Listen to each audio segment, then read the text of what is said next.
ಸದಾ ಒತ್ತಡದಲ್ಲಿ ಕೆಲಸ ಮಾಡುವ ಪೊಲೀಸರಿಗೆ ಆರೋಗ್ಯದ ಜವಾಬ್ದಾರಿಯೂ ಅವಶ್ಯಕತೆ ಇದೆ. ಏಕೆಂದರೆ ಪೊಲೀಸರನ್ನು ನಂಬಿಕೊಂಡು ಅವರವರ ತಂದೆ ತಾಯಿ ಕುಟುಂಬಸ್ಥರು ಬದುಕು ನಡೆಸುತ್ತಿರುತ್ತಾರೆ. ಪೊಲೀಸರ ಕರ್ತವ್ಯದ ಒತ್ತಡದಲ್ಲಿ ಉಂಟಾಗುವ ಆರೋಗ್ಯದ ಕೆಟ್ಟ ಪರಿಣಾಮಗಳನ್ನು ಆರಂಭಿಕ ಹಂತದಲ್ಲೇ ಸರಿಪಡಿಸಿಕೊಳ್ಳಬೇಕಾಗಿದೆ. ಪೊಲೀಸ್ ಸಿಬ್ಬಂದಿ ಸಮರ್ಥವಾಗಿ ಕಾರ್ಯನಿರ್ವಹಿಸಲು ಆರೋಗ್ಯವಂತರಾಗಿರುವುದು ಅತ್ಯಗತ್ಯ. ಅವರ ಒತ್ತಡದ ಕೆಲಸದಿಂದಾಗುವ ದೈಹಿಕ ಮತ್ತು ಮಾನಸಿಕ ಆರೋಗ್ಯ ಸಮಸ್ಯೆಗಳನ್ನು ತಡೆಗಟ್ಟಲು ಆಗಾಗ ಪ್ರಾಥಮಿಕ ಪರೀಕ್ಷೆಗೆ ಒಳಗಾಗುವುದು ಉತ್ತಮ ಎಂಬ ಅಭಿಪ್ರಾಯವಿದೆ. ಪೊಲೀಸರ ಆರೋಗ್ಯದ ಬಗ್ಗೆ ಕಾಳಜಿಯಿಂದ ಪಾಂಡವಪುರ ಪಟ್ಟಣದಲ್ಲಿರುವ ಲಕ್ಷ್ಮೀ ಆಸ್ಪತ್ರೆ ವತಿಯಿಂದ ಪಾಂಡವಪುರ ಪೊಲೀಸ್ ಠಾಣೆಯ ಇನ್ಸ್ಪೆಕ್ಟರ್, ಸಬ್ ಇನ್ಸ್ಪೆಕ್ಟರ್ ಸೇರಿದಂತೆ ಪೊಲೀಸ್ ಠಾಣೆ ಎಲ್ಲ ಪೊಲೀಸರಿಗೆ ನುರಿತ ವೈದ್ಯರಿಂದ ಪ್ರಾಥಮಿಕ ಹಂತದ ತಪಾಸಣೆ ನಡೆಸಲಾಯಿತು. ಜೊತೆಗೆ ಸಾರ್ವಜನಿಕರು ಕೂಡ ಆರೋಗ್ಯ ತಪಾಸಣೆಯಲ್ಲಿ ಪಾಲ್ಗೊಂಡಿದ್ದರು.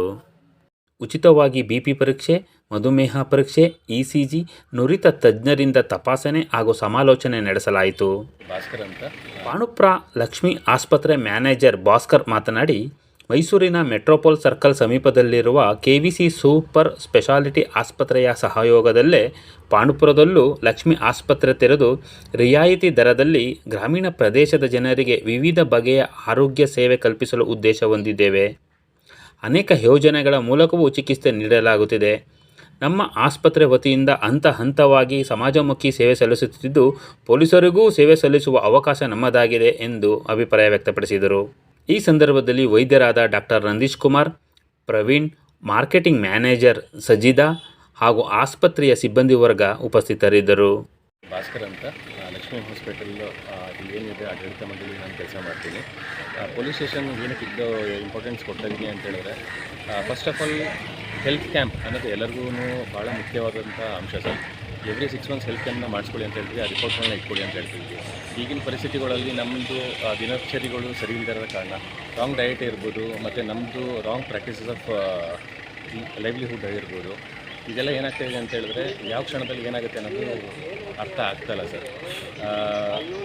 ನಮ್ಮ ಪೊಲೀಸವರು ಏನು ಸಂಜೆ ಆಗ್ಬೋದು ರಾತ್ರಿ ಆಗ್ಬೋದು ಅವರು ಕೆಲಸದಲ್ಲಿ ನೀವು ತೊಡಗಿಬಿಟ್ಟಿರ್ತಾರೆ. ಬಟ್ ಏನು ಅಂತಂದರೆ ಅವ್ರ ಆರೋಗ್ಯದ ಮೇಲೆ ಅವ್ರಿಗೇ ಕೂಡ ಸ್ವಲ್ಪ ಕಾಳಜಿ ಇರೋದಿಲ್ಲ, ಬರೀ ಕೆಲಸ ಅಂದ್ಕೊಂಡೇ ಇರ್ತಾರೆ. ಅದಕ್ಕೆ ಫಸ್ಟು ನಾವು ಹೆಲ್ತ್ ಕ್ಯಾಂಪ್ನ ನಾವು ಪೊಲೀಸವ್ರನ್ನೇ ಮಾಡಬೇಕು ಅಂತ ಅಂದ್ಕೊಂಡಿದ್ವಿ, ಮಾಡ್ತೀವಿ ಸರ್. ಹೀಗೇ ನೆಕ್ಸ್ಟು ಅಂತಂದರೆ ಎಲ್ಲ ಸಂಸ್ಥೆಗಳಿಗೂ ಹೋಗಿ ಹೆಲ್ತ್ ಚೆಕ್ನ ನಾವು ಫ್ರೀಯಾಗಿ ಮಾಡಿಕೊಡ್ತೀವಿ. ನಮ್ಮ ಹಾಸ್ಪಿಟಲ್ ಈಗ ಪಾಂಡವಪುರದಲ್ಲೂ ಬರ್ತಾಯಿದೆ, ಲಕ್ಷ್ಮೀ ಹಾಸ್ಪಿಟಲ್ ಅಂತ.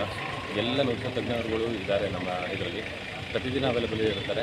ಯಾರಿಗೆ ಯಾವುದು ಕಾಯಿಲೆ ಇರುತ್ತೆ ಅದಕ್ಕೆ ತಕ್ಕಂತಹ ಸ್ಪೆಷಲಿಸ್ಟ್ ಬಂದು ಅದಕ್ಕೆ ಟ್ರೀಟ್ಮೆಂಟ್ ಮಾಡ್ತಾರೆ. ದರದಲ್ಲಿ ಜೊತೆಗೆ ಆಂಬುಲೆನ್ಸ್ ಇದೆಯಾ, ಆಮೇಲೆ 24x7 ಆ ಥರ ಏನಾದ್ರು ವ್ಯವಸ್ಥೆ ಉಂಟಾ ಸರ್? ನಮ್ಮದಲ್ಲಿ ಎಮರ್ಜೆನ್ಸಿ 24/7 ಸ್ಟಾರ್ಟಪ್ ಆಗ್ತದೆ ಸರ್ ಮಂಡೆಯಿಂದ. ಮತ್ತು ಆ್ಯಂಬುಲೆನ್ಸ್ ಕೂಡ ಫೆಸಿಲಿಟೀಸ್ ಇದೆ. ಮತ್ತು ನಮ್ಮಲ್ಲಿ ಎಲ್ಲ ಗೌರ್ಮೆಂಟ್ ಸ್ಕೀಮ್ಸ್ಗಳೂ ಕೂಡ ಟೈಅಪ್ ಆಗಿರೋದ್ರಿಂದ ನಮ್ಮದು ಇನ್ನೊಂದು ಹಾಸ್ಪಿಟಲ್ ಕೆವಿಸಿ ಅಂತ ಇದೆ ಸರ್, ಸೂಪರ್ ಸ್ಪೆಷಾಲಿಟಿ ಹಾಸ್ಪಿಟಲ್ ಮೈಸೂರಲ್ಲಿದೆ. ಅದ್ರದ್ದು ಇನ್ನೊಂದು ಬ್ರಾಂಚನ್ನು ನಮ್ಮದು ಲಕ್ಷ್ಮೀ ಹಾಸ್ಪಿಟಲ್ ಪಾಂಡವಪುರದಲ್ಲಿ ಓಪನ್ ಮಾಡ್ತಾ ಇದ್ದೀವಿ. ಅದು ಟೈಅಪ್ ಇರೋದ್ರಿಂದ ಆಲ್ಮೋಸ್ಟ್ ಯಾವುದೇ ಕೇಸಸ್ ಗೌರ್ಮೆಂಟ್ ಬಾಡಿ ಸೆಂಟ್ರಲ್ಲಿ ಬಂದರೂ ಕೂಡ ನಾವು ಯಾವುದೇ ಕೇಸಸ್ ಇಲ್ಲಿಂದ ನಾವು ಅಲ್ಲಿ ಶಿಫ್ಟ್ ಮಾಡಿಸ್ಕೊಂಡು ಗೌರ್ಮೆಂಟ್ ಸವಲತ್ತುಗಳು ಏನೇನು ಸಿಗುತ್ತೆ ಅದನ್ನು ಪರಿಪೂರ್ಣವಾಗಿ ಜನಗಳಿಗೆ ತಲುಪಬೇಕು ಅನ್ನೋದೇ ನಮ್ಮ ಉದ್ದೇಶ. 100% ನಂಬ್ಕೊಂಡು ಬರ್ಬೋದು. ಯಾಕಂತಂದರೆ ಇದು ನಮ್ಮದು 2ನೇ ಶಾಖೆ. ಆಲ್ರೆಡಿ ನಮ್ಮದು 100 ಬೆಡೆಡ್ ಹಾಸ್ಪಿಟಲ್ ನಮ್ಮದು ಕೆವಿಸಿ ಹಾಸ್ಪಿಟಲ್ ಇರೋದ್ರಿಂದ ನಮಗೆ ಎಲ್ಲ ರೀತಿಯಾದಂತಹ ಡಾಕ್ಟರ್ಸ್ಗಳಿದ್ದಾರೆ ಸರ್, ಎಲ್ಲ ಸ್ಪೆಷಲಿಸ್ಟ್ ಡಾಕ್ಟರ್ಸ್ಗಳು ಇದ್ದಾರೆ ಆಲ್ರೆಡಿ.